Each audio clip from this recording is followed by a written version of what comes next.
Hello students, welcome to प्रिपरेशनपुर।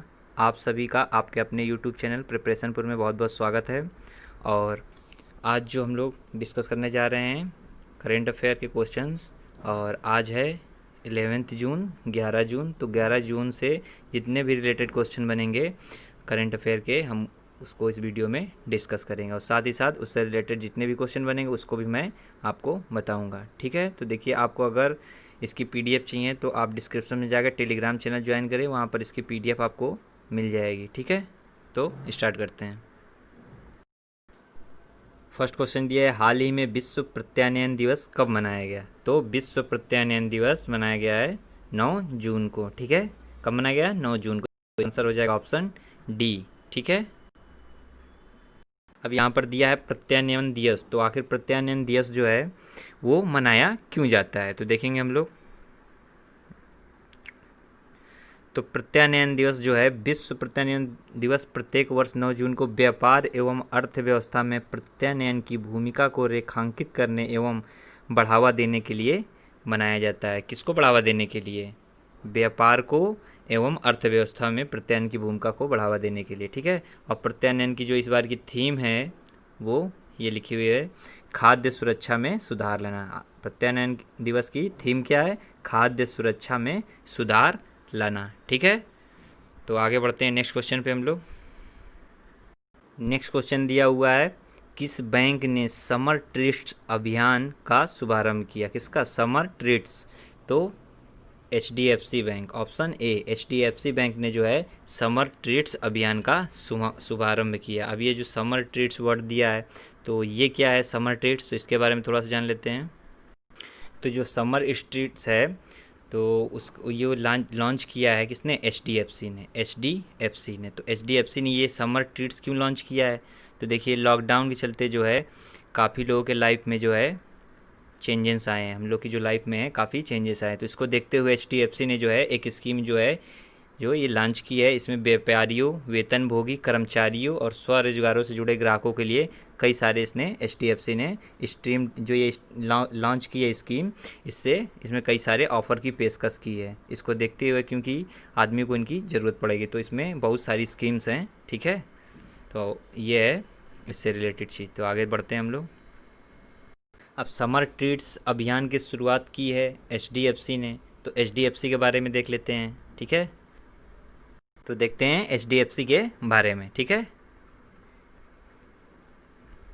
तो देखिए, HDFC की जो फुल फॉर्म होती है वो होती है हाउसिंग डेवलपमेंट फाइनेंस कॉरपोरेशन, और इसकी स्थापना हुई थी 1994 अगस्त में। ठीक है, इसके जो संस्थापक थे वो थे बीबू वर्गीज, और इसका जो मुख्यालय है, हेडक्वार्टर है, वो है मुंबई में, और इसके जो चेयरमैन हैं वो हैं CM वासुदेव। ठीक है, और इसके जो प्रबंध निदेशक हैं वो कौन से हैं? कौन है? आदित्य पुरी हैं। ठीक है, तो HDFC से रिलेटेड इतनी चीज़ें हैं। ठीक है, आपको भी प्रिपेयर करना है इन सब चीज़ों को। ठीक है, हम लोग आगे बढ़ते हैं। नेक्स्ट क्वेश्चन दिया हुआ है, भौतिकी और अंतरिक्ष स्थिति जागरूकता के क्षेत्र में सहयोग के लिए किस संगठन ने इसरो के साथ एक समझौता ज्ञापन पर हस्ताक्षर किए हैं? तो इसका आंसर हो जाएगा, देखिए किस में दिया है, भौतिकी और अंतरिक्ष स्थिति में जागरूकता के लिए। ठीक है, सहयोग के लिए जो है इसरो के साथ समझौता ज्ञापन पर हस्ताक्षर किए हैं वो है आर्यभट्ट अनुसंधान अवकलन विज्ञान। ठीक है, क्या है? आर्यभट्ट अनुसंधान संस्थान अवलोकन विज्ञान। ठीक है, कौन है? आर्यभट्ट अनुसंधान संस्थान है। ठीक है, तो इससे जो इसमें एक वर्ड आया है, क्या आया है? इसरो।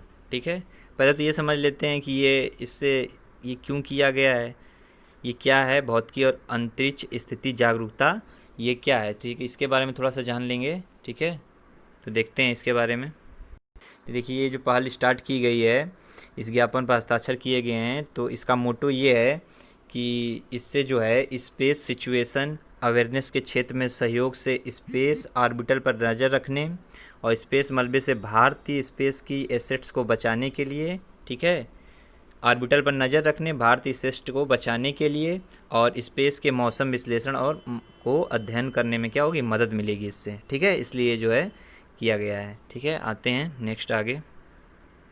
देखिए, यहाँ पे नेक्स्ट वर्ड जो आया है यह है इसरो। तो देखिए, बहुत इंपॉर्टेंट है। इसरो के बारे में हम लोग थोड़ा सा देखते हैं।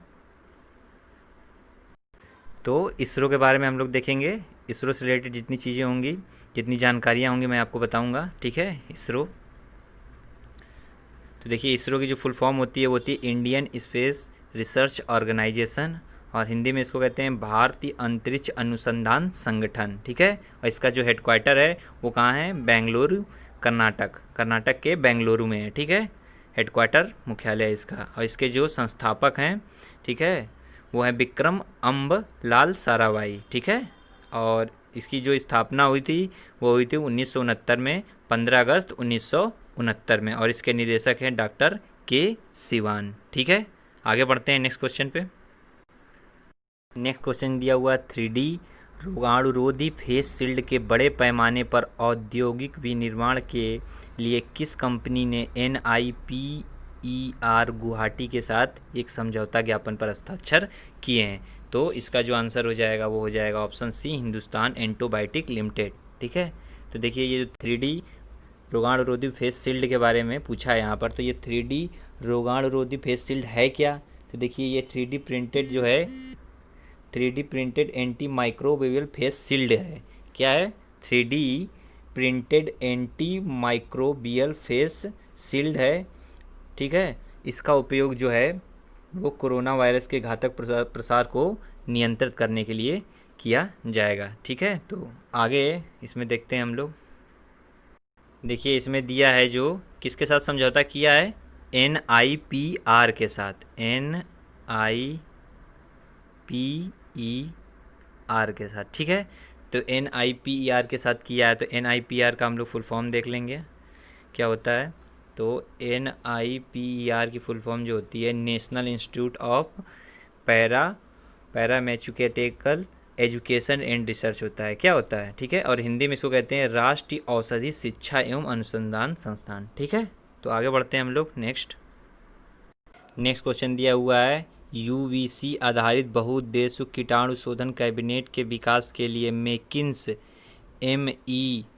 MEKINS इंडस्ट्रीज के साथ किस अनुसंधान केंद्र ने सहयोग किया है? तो इसका जो आंसर हो जाएगा वो हो जाएगा पाउडर धातुकर्म और नई सामग्री के लिए अंतर्राष्ट्रीय उन्नत अनुसंधान केंद्र के साथ क्या किया है? इन्होंने समझौता किया, ठीक है। तो आगे आते हैं, सहयोग किया है, ठीक है। अगले क्वेश्चन पे बढ़ते हैं हम लोग। नेक्स्ट क्वेश्चन दिया है हाल ही में भारत ने नेपाल में कितने स्कूल के पुनर्निर्माण करने की घोषणा की? तो भारत ने जो है 56 स्कूल के पुनर्निर्माण करने की घोषणा की थी। तो देखिए अभी जो नेपाल में कुछ साल पहले जो है भूकंप आए तो उससे जो है काफ़ी वहाँ पे नुकसान हुआ था, इसीलिए भारत ने जो है 56 स्कूल के पुनर्निर्माण की करने की घोषणा की है, ठीक है। देखिए बात नेपाल की है तो हम लोग नेपाल के बारे में बात करेंगे। तो देखिए ये रहा मैप में नेपाल। देखिए कुछ स्टूडेंट ने कहा भी था कि मतलब सर मैप को भी दिखाइए, तो मैं अब जो है आपको मैप भी शो करूँगा। तो ये रहा नेपाल, ठीक है। अब नेपाल के बारे में जान लेते हैं। नेपाल की राजधानी कैपिटल काठमांडू, ऑफिशियल जो इसकी लैंग्वेज है वो नेपाली, ठीक है। करेंसी जो है नेपाल की वो है नेपालीज रुपीज़, और यहाँ के जो प्रेसिडेंट हैं वो हैं विद्या देवी भंडारी, और जो प्राइम मिनिस्टर हैं KP शर्मा ओली, मतलब खड़ग प्रसाद ओली, ठीक है। आगे बढ़ते हैं।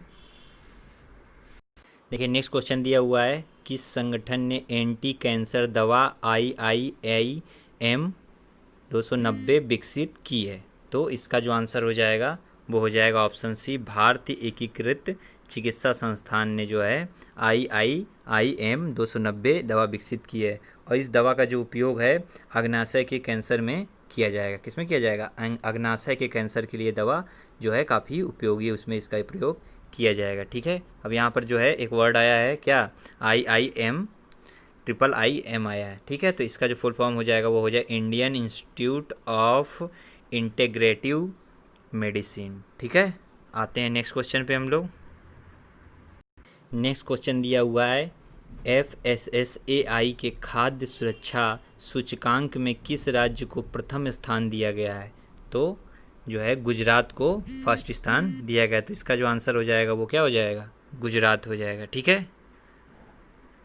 यहाँ पे देखिए एक वर्ड आया है FSSAI, तो इसके बारे में थोड़ा देख लेते हैं। FSSAI, ठीक है।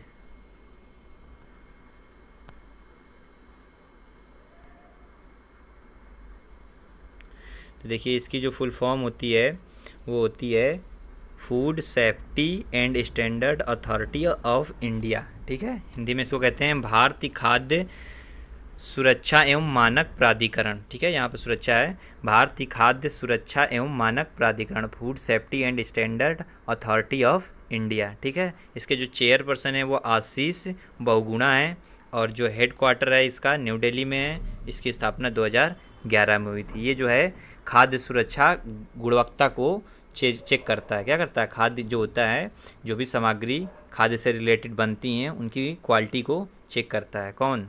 Food safety and standard authority of India, ये एक संस्था है। ठीक है, आते हैं अब यहाँ पर देखिए जो हम लोगों ने पढ़ा इसमें देख लेते हैं कि यहाँ पर आया था गुजरात, तो गुजरात के बारे में देख लेते हैं।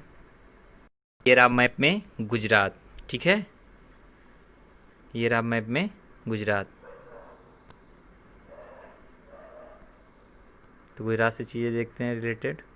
देखिए गुजरात की जो कैपिटल है वो क्या है? गांधीनगर।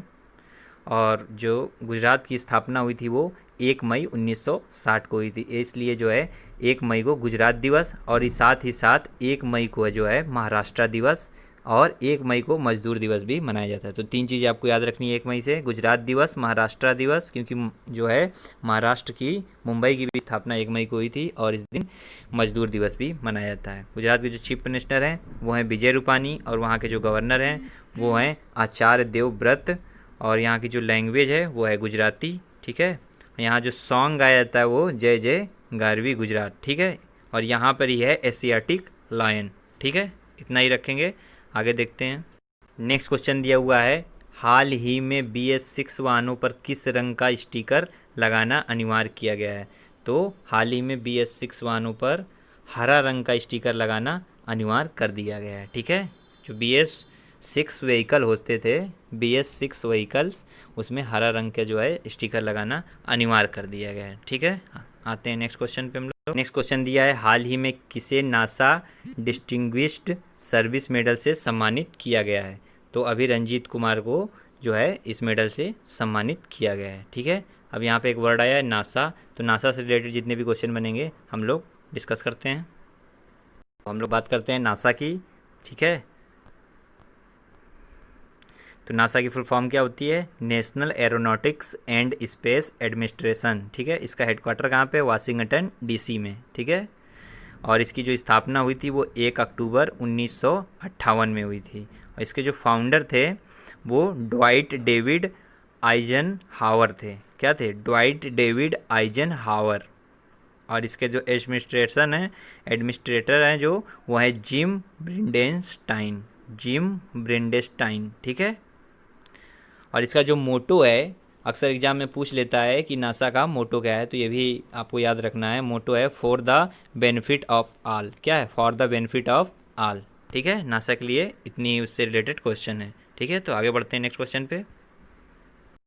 नेक्स्ट क्वेश्चन दिया है, हाल ही में जम्मू कश्मीर के उच्च न्यायालय का न्यायाधीश किसे बनाया गया? तो अभी हाल ही में जावेद इकबाल वानी को जो है जम्मू कश्मीर का नया जो उच्च न्यायालय का न्यायाधीश बनाया गया है। ठीक है, और दीपांकर दत्ता जो है ये महाराष्ट्र के अभी भी बने हैं कुछ समय पहले। ठीक है, तो ये भी याद रखना है, और जावेद इकबाल वानी को जम्मू कश्मीर का। ठीक है, के बाद अब जम्मू एंड कश्मीर की है, तो ये रहा मैप में जम्मू एंड कश्मीर। ठीक है, जम्मू एंड कश्मीर जो है अब क्या हो गया है? यूनियन टेरिटरी हो गया है, जो कि 31 अक्टूबर और 2019 में जो है ये बना। कब बना? 31 अक्टूबर 2019 में ये यूनियन टेरिटरी बना। ठीक है, इसके लिए जो लेफ्टिनेंट गवर्नर हैं वो हैं गिरीश चंद्र मुर्मू। ठीक है, और यहाँ पर जो है जम्मू कश्मीर में डल लेक है, झेलम रिवर है, गुलमर्ग वैली है, सोनामार्ग वैली है, अखनूर फोर्ट है। क्या है? अखनूर फोर्ट है। तो इतनी जो है रिलेटेड चीज़ें हैं किससे? जम्मू एंड कश्मीर से। ठीक है, देखिए नेक्स्ट क्वेश्चन दिया है, हाल ही में lockdown lessons living and other story नामक पुस्तक किसने लिखी? ठीक है, तो अभी हाल में जो है ये बुक लिखी है शोभा डे ने। ये बुक जो है इस समय काफ़ी फेमस है, तो आपको याद रखना है ये बुक किसने लिखनी है। ये जो बुक है वो लिखी है शोभा डे ने। ठीक है, आते हैं नेक्स्ट आगे हम लोग। तो लास्ट वीडियो में मैंने जो आपसे क्वेश्चन पूछा था वो पूछा था कि दिसंबर 2020 में कौन सा राज्य अपनी मुफ्त इंटरनेट परियोजना के फ़ोन को लॉन्च करेगा। तो काफ़ी लोगों ने जो है इसका आंसर कमेंट बॉक्स में टाइप करके बताया है, काफ़ी लोगों ने सही बताया है। तो इसका जो आंसर होगा वो क्या होगा, कर्नाटक। ठीक है, आगे जो है देखते हैं। तो आपके लिए जो है क्वेश्चन ऑफ द डे है कि विश्व महासागरीय दिवस 2020 का विषय क्या था। जो है विश्व महासागरीय दिवस की थीम जो है 2020 की आपको बतानी है। तो कमेंट बॉक्स में जो है टाइप करके बताएं। ठीक है, तो चैनल को अगर आपने लाइक नहीं किया है तो लाइक करें, सब्सक्राइब करें और शेयर करें। ठीक है, और कमेंट करें इसका आंसर। Okay, thank you.